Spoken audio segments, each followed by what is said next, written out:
this is just a little chat just to find out a bit about you and what you do. Oh. So I think probably my first question to you is when was your first moment where you thought, actually I'm going to get up and sing, and what? When I Talk us sang through at the that. Sydney Opera House Okay. with the school choir, of course. Okay. But yeah. I saw a picture of that today, and I was looking at the design. The Not design. of me singing. it. No. Oh, damn. That would have been unusual. That would have been cool. No. So what's it like in there? Is it It's big, right? very big, and I can't remember much because it was like so many years ago. I was at school so many years ago. Because you've come quite far in certain parts of your career, haven't you? Because sometimes we have conversations and then we Some will pop up. Yeah. So, and I know earlier you were talking about the Danny experience. Sorry. Yeah. So tell us a bit about that. Because that's linked. Yeah. No. You're the boss. There was a talent search in Australia. I lived in Australia from when I was a little girl. I did all my schooling in Australia, and there was a talent search in Australia called the Joining Young Talent Team. There was a search for 10 kids picked out of 10,000 from Australia, and I was one of the 10 picked. Wow. Awesome. And it was due to work with Danny Minogue, doing some Billy Joel tribute. And it was I never got to meet her, but the rehearsals were very cool. Okay, so there's kind of the Danny connection there, and then we've had the Danny connection today with Gary. Yeah. And also there was a few years ago you were approached by the same management company that was linked to Gareth as well. Yeah. And me. Yeah. So it's a bit surreal. Very, yeah. Okay. So tell us a Third bit. time lucky. Yeah. Tell us a bit about your session with Gareth today. My session with Gary. Well, we didn't get up to much music. Yeah, we did. Yeah, he's great. He's a talented man. What a talented man. Almost as clever as you. Yeah. No, it was very good. It was, and he can pick harmonies like that, and that blew me away. Okay. He didn't even have to press the keyboard. He didn't even have to press the say, that's your note case. It was like, wow. That's quite impressive because it takes a lot to play. Yes. Yes. It does take a lot to blow my mind. So I know that you do lots of performing, and technically you are a professional, aren't you? Because it's your living. Well, semi, yeah. Okay. I wouldn't say I earn a living out of it, but Okay. yeah. But you've worked some hard venues. Yeah. You know how to. Last night was one of them. Okay. The East End sucks. And I was in E17. E17, where the band is from. Have they got their name? Good band as well. Yes, Good band. great band. No, but yeah. So you know how to work an audience. Yeah. I usually have them wrapped around my finger. Okay. And you like it? Do you? Because I used to. As you know, I used to perform. What does it do that when I interview? Nobody texts me. Okay. And the only one who texts him is sat beside him. Yeah. And I haven't got my phone on me because I'm a pro. Yes, I know what to think. Yeah, because part of my reason for being used to being a performer is that I love that moment. Because there are a lot of artists that die on stage. There's loads of them, you know. Yeah. So there is a skill for actually capturing an audience. Yeah. With one's personality and also with one's voice. Yes, I like a challenge. Yeah. So, what do you think your toughest gig's ever been? Toughest gig ever been. None of them. No? They're all easy. Okay.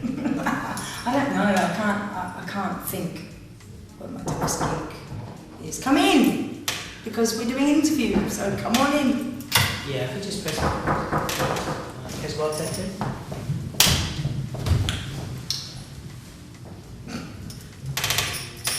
Yeah, so yeah, so we actually we're talking about me, which was changed. To you. Back to you. Yeah, so we're talking about having an audience in the palm of your hand. which obviously you're used to, and there is that skill set where...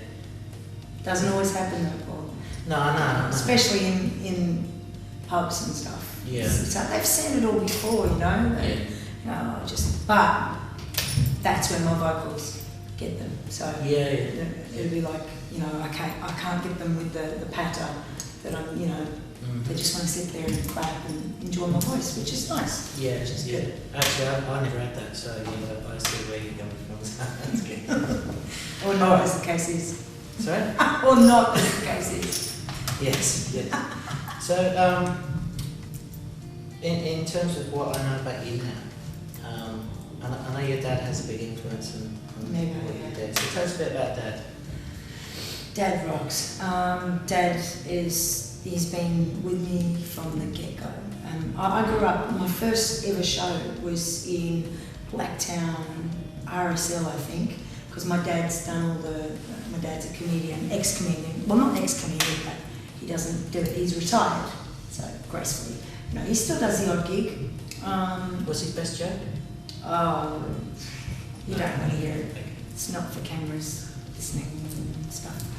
No, but now he just goes out and he's got a great voice, my dad, and he just goes out and sings his songs and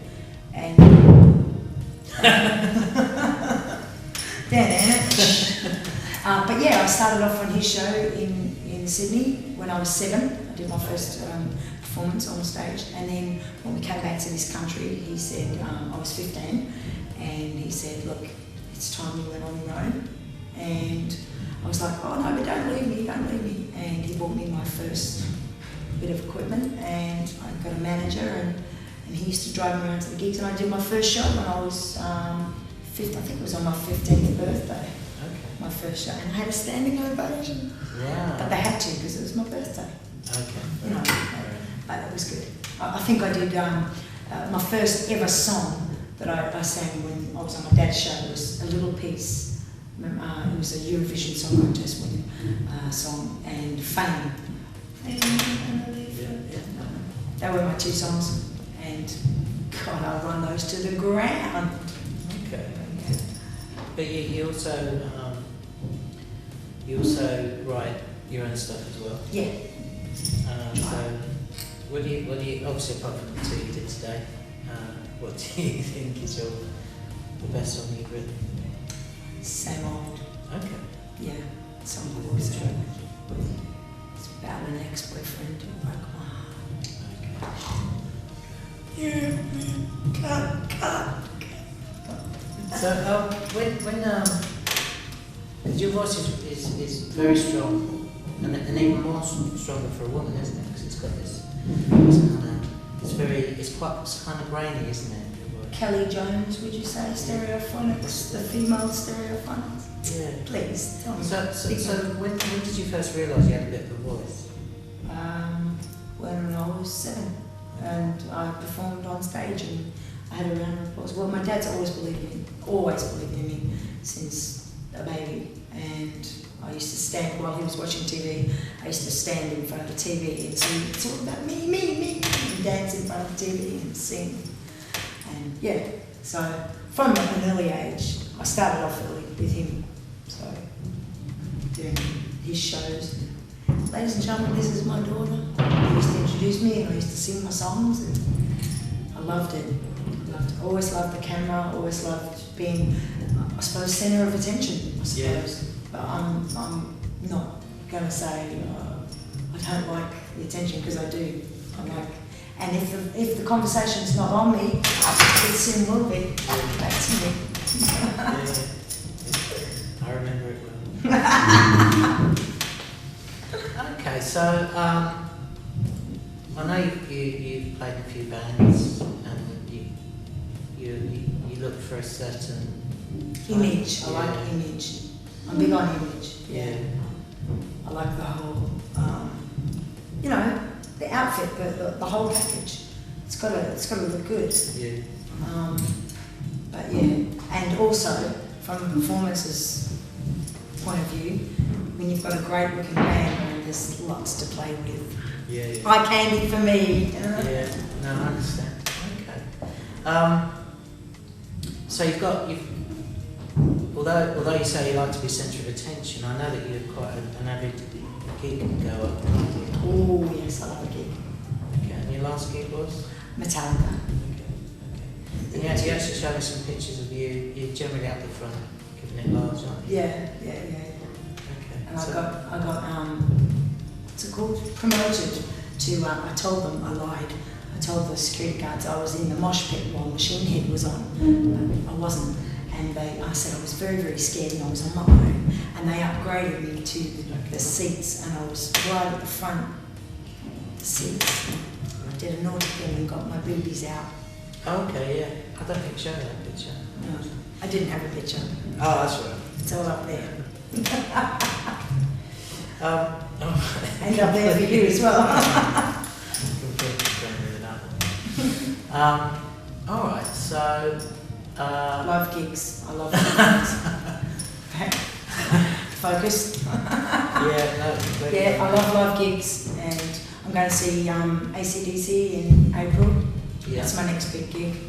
I want to do a couple. I've never done the festivals, the British festival thing, because I want to hire a Winnie Baker, but my friend Gabrielle can't afford one, so I have to mention her name. All right. Good. Get her in there. So just lastly then, if you could pick, you being at the top of your game, and that could happen tomorrow, what would that look like? What would it be? Great songs, great band, great management, Yeah. people behind it, great photos. Yeah. Have to be songs mainly.